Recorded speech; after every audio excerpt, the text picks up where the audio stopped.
Channel कोकणच्या समृद्धीचं मी लीना ठाकूर आपल्या सर्वांचं कोकणशाहीच्या सकाळच्या बातम्या विशेष बुलेटिन मध्ये स्वागत।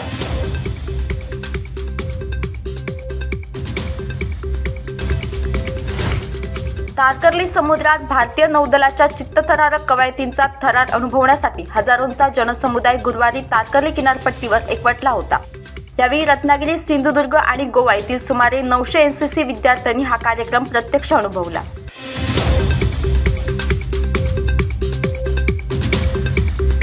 सार्वजनिक बांधकाम तथा पालकमंत्री रवींद्र चव्हाण हे आज शुक्रवार दिनांक 1 व 2 डिसेंबर रोजी सिंधुदुर्ग जिल्हा दौऱ्यावर येत आहेत।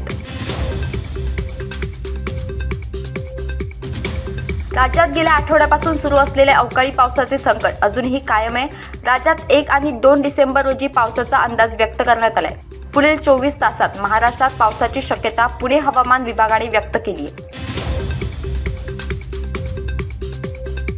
साटेली भेडशी येथे खडीची विनापरवाना वाहतूक करणाऱ्या 2 डंपरवर महसूल प्रशासनाने कारवाई केली आहे।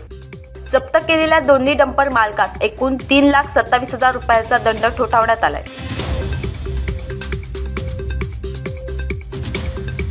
वैभववाडी तालुक्यातील नापणे येथे गोवा बनावटीची दारू वाहतूक करणारी एक आलिशान चारचाकी जीप राज्य उत्पादन शुल्क विभागाच्या कणकवली पथकाने पकडली आहे। ही घटना शुक्रवारी रात्री 1:30 वाजण्याच्या सुमारास घडली आहे। यामध्ये 5,55,120 रुपये किमतीच्या मद्यसाठ्यासह एक चारचाकी वाहन असा सुमारे 34,55,120 रुपयांचा मुद्देमाल जप्त करण्यात आलाय।